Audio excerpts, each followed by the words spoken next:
Hey everyone, we're diving into a wild one today. YFN Lucci, dead, killed in prison. Honestly, for a second there, I was totally fooled. Yeah, it was one of those like, wait, is this for real That's moments? right. And those details, man. Yeah, Talk about messing with people's heads. for sure. But that's why we're here. We're going past those initial reactions, digging into the articles from the source, Billboard, what people were saying on social media, even official statements, the whole 9 yards. What gets me is this wasn't just some random internet BS. YFN Lucci, he's a big deal in Atlanta, the music scene, all of that. So this hoax, it kind of played on those real anxieties people have about that world. Okay, so for anyone who missed it, what actually went down and how did it blow up like it did? So it seems like it all began with this article, Bored Panda, claiming YFN Lucci had died. And boom, that set off this whole firestorm on social media, TikTok, Facebook, everywhere, all repeating the same story. People were freaking out, actually worried. It's like people were almost expecting the worst. Exactly. And it's more than just like wrong information. It was intentional. Someone made this up, crafted this whole thing to go viral. And go viral, it did. Yeah. We even saw like screenshots of fans going off demanding someone be held responsible. It shows you how invested people get, especially online. It's not just the information. It's the feels, the emotional response. Yeah. People felt this, even though it was fake. Uh, But had the truth come out? Someone had to say something, right? Right. Thankfully, YFN Lucci's lawyer, Drew Findling, he represented him during that huge ICO trial back in January, put out an official statement, debunked the whole thing, confirmed Lucci's alive and well. Hold on. Rewind a sec. IAO trial, for those of us who don't speak lawyer, what's that? Good point. IACO, it stands for Racketeer Influence and Corrupt Organizations Act. Basically, it's a way to go after organized crime gangs. So this wasn't just like a parking ticket for Lucci. Not even close. This was serious stuff. He was facing some heavy charges, including violating Georgia's Street Gang Terrorism and Prevention Act. Well, okay, so this death hoax pops up while he's dealing with all this legal drama. Uh-huh. No wonder people believed it. It added this layer of like, yeah, that tracks, and it gets to this bigger issue, what's real online, what can we trust? I see what you mean. It wasn't just about Lucci being alive. It's who do you trust more? Randoms on social media or an official statement from his lawyer? And that's the thing these days, right? You gotta ask, who's saying this? What's their deal? Can't just believe everything you see, especially when it's some crazy story that gets you all riled up. Which this definitely was. But we got to unpack that more. Like, if this hoax was all about getting clicks, attention, well, mission accomplished. But why? Why do these things blow up? What is it about us, our need to know, maybe even just the drama, that makes us fall for this stuff? That's the big question, isn't it? And it's deeper than just being gullible, right? There's something else there, this need to feel in control, to be connected, even if it's through like shared anger or sadness, It's like we're wired to react to these stories, even if there's this little part of us that knows it could be BS, like, gotta be the first to know, to have the inside scoop. Yeah, and when you share it, it's like you're part of something. Exactly. But this need for control you mentioned, what's that all about? That's a good question. Think about it. The world, it's crazy out there, right? Mm-hmm. Nobody knows what's going to happen next. But when we're the ones making the story, spreading the word, even if it's messed up like this hoax, it's like, for a second, we're not just along for the ride. Like, we have a little bit of control. You know what I mean? Right. It's like we're trying to understand the chaos by, I don't know, creating more of it. Totally. And it shows how powerful stories are. A good story, even a fake one, it can really mess with your head, make you forget to think straight. Kind of creepy when you put it like that.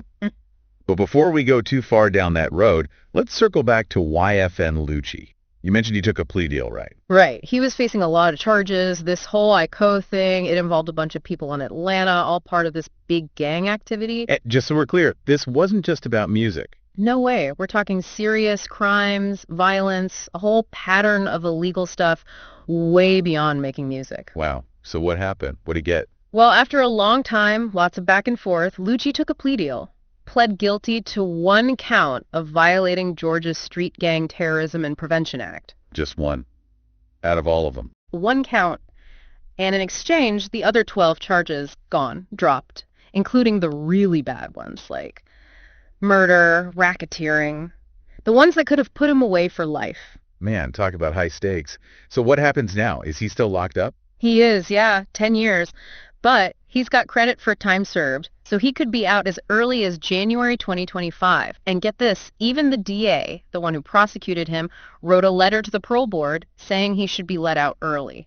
Wait, really? So he could be back in the studio soon, but why would the DA do that? I mean, they put him away. It's complicated. There's this whole thing in the justice system now, moving away from harsh sentences, especially for crimes where nobody got hurt. The idea is just locking people up. It doesn't always work. People need a chance to change. So it's less about punishment, more about giving second chances. Exactly. And it seems like in Lucci's case, the DA thinks he deserves one. That's interesting. But switching gears a little, you mentioned that this whole hoax thing, it happened right after another rapper, Rich Homie Quan, died. Yeah, and that timing, I don't think that was just random. You think someone used that to take advantage? It's possible, right? Emotions were high, especially in the Atlanta music scene. People were grieving, vulnerable. It was the perfect time for something like this hoax to take hold and spread like wildfire. So the person behind it, they weren't just spreading lies, they were using people's grief, their pain, to get attention. That's cold.